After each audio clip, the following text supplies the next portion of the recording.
talking of, math content domains will be tested on in 4 areas.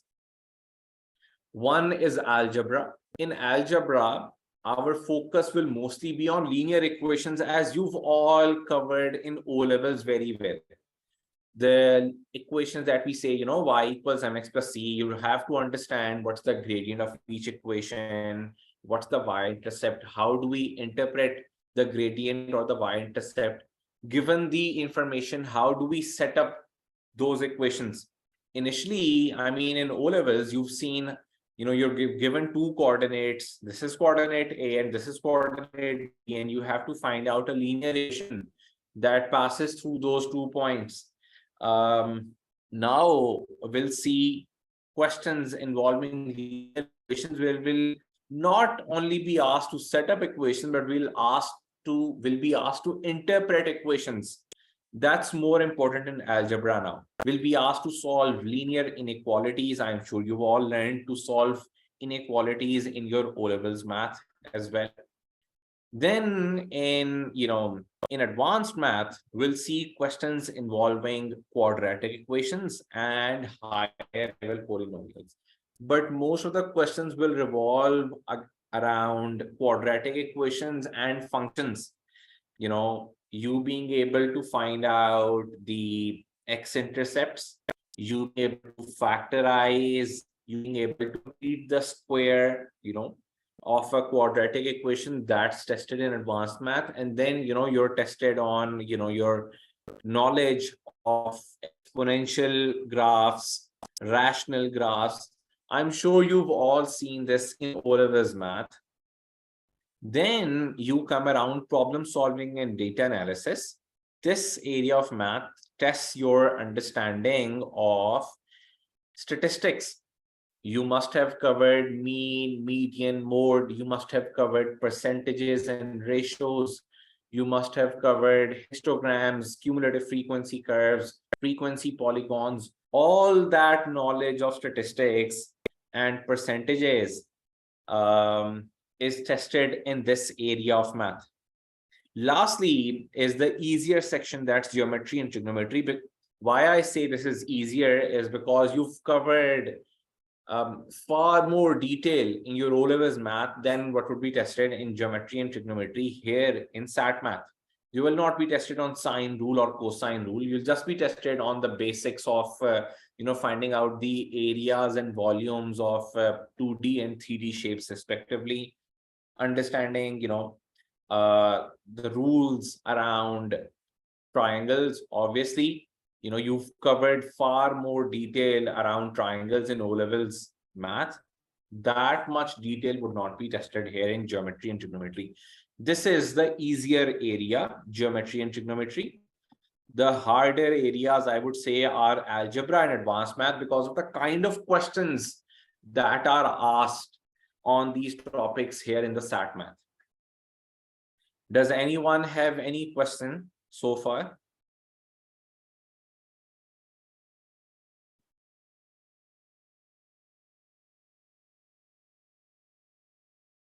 All right. Again, you can refer to these slides later. Obviously, they do not really concern you at the moment. This just gives us the breakdown of how much questions we should expect out of each area in math, because we're expecting to get to get 44 questions in math. So approximately you'll be seeing 15 questions on algebra, 15 questions on advanced math, as you can expect. These are the more important areas of math. Then you have around 5 to 7 questions on problem solving and data analysis, and then 5 to 7 questions on geometry and trigonometry. Let's look at one of these sample questions from SAT. This is from the linear equations as we know them. I'm sure you've all seen these straight line graphs in O-level SAT before.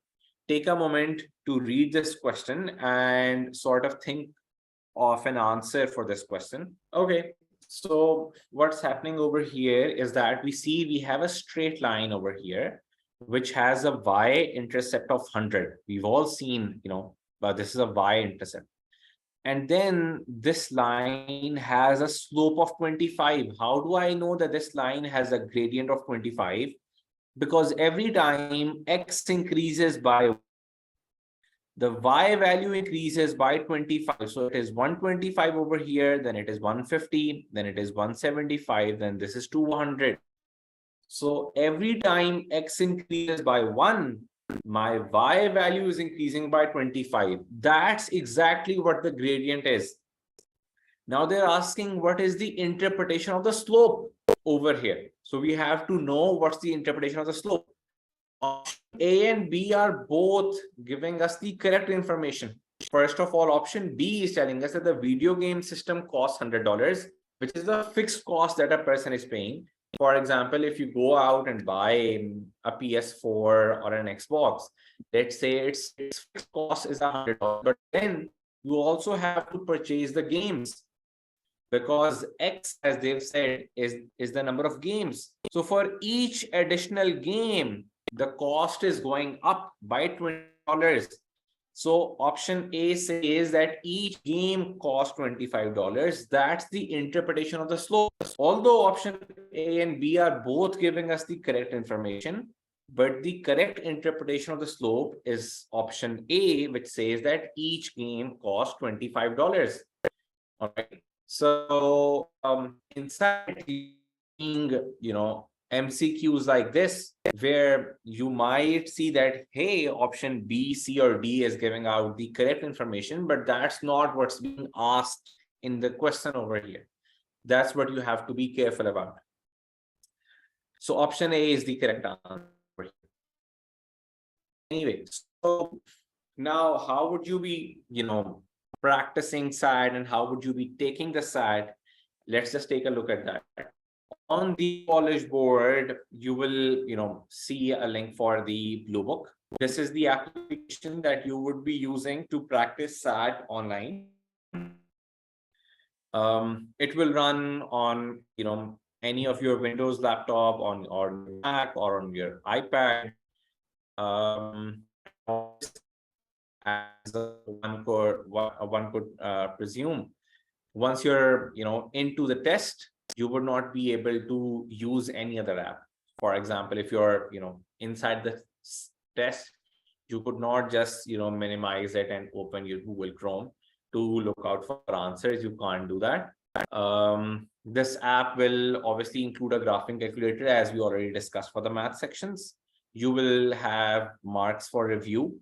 For example, at any point, you will be able to see one question. But if you come across a question that you want to review later, so now you'll be able to mark it. And then in the end, you'll be able to see which questions you marked to, to come back to those questions and review them. You will be seeing a testing timer on top of the screen to help you with the time that has passed and the time you have left. And then you will have a reference sheet for common formulas, just like you get it for O-levels math, add math. You will get a sheet for common formulas. Those common formulas will be for the areas and volumes of shapes.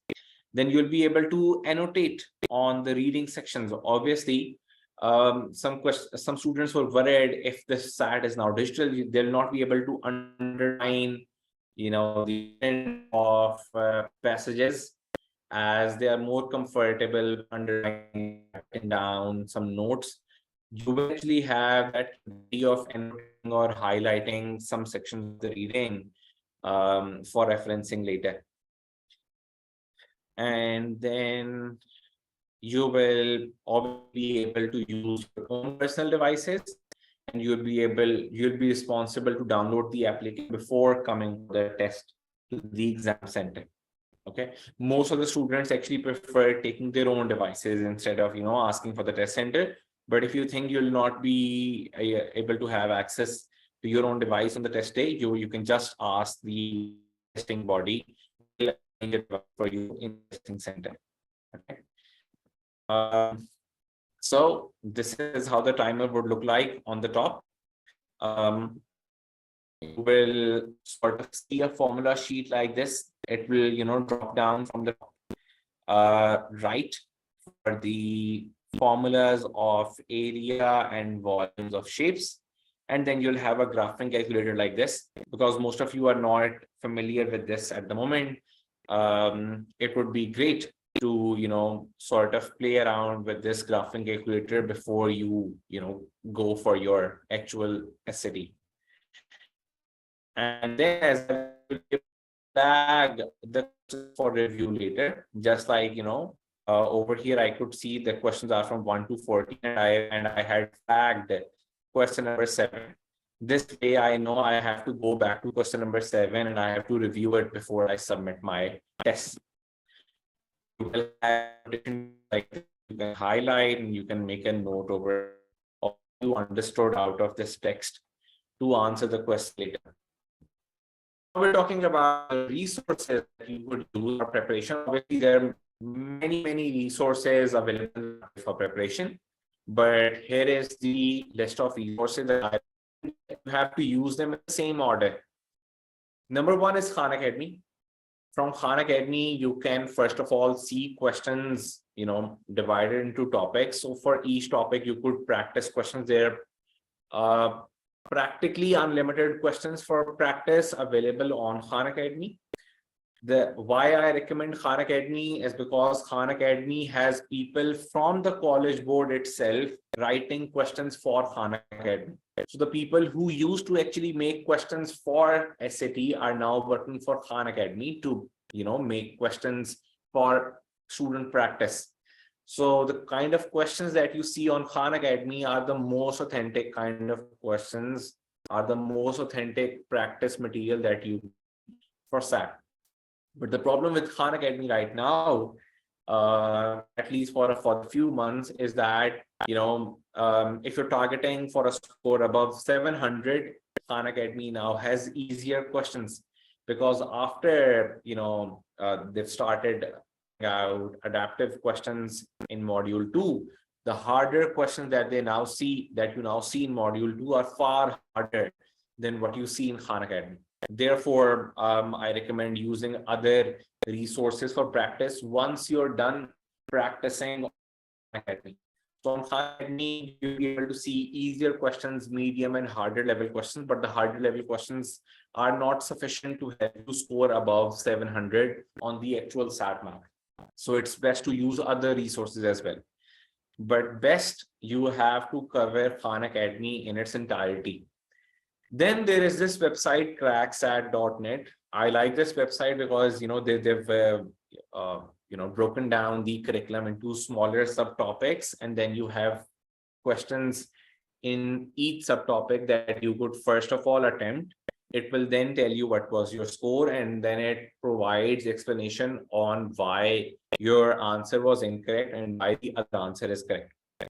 Then you could, if you find time and if you still have time, it would be ideal to use Barron's Digital SAT Review. This is the new book that they've given out.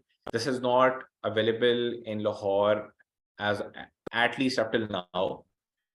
You have to sort of find ebook online.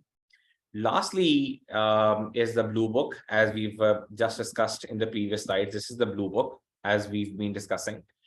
This is by the College Board itself for SAT Math. If you did well in your O-levels math, and by doing well, I mean if you actually score an A star, then you would need, roughly speaking, 12 hours to cover the content. And then you should at least do 20 diagnostics before you set your actual SAT, if you're targeting anywhere above 700. Because I mean, unless you're very smart, you will not be able to cross a 700 in math if you've not practiced enough.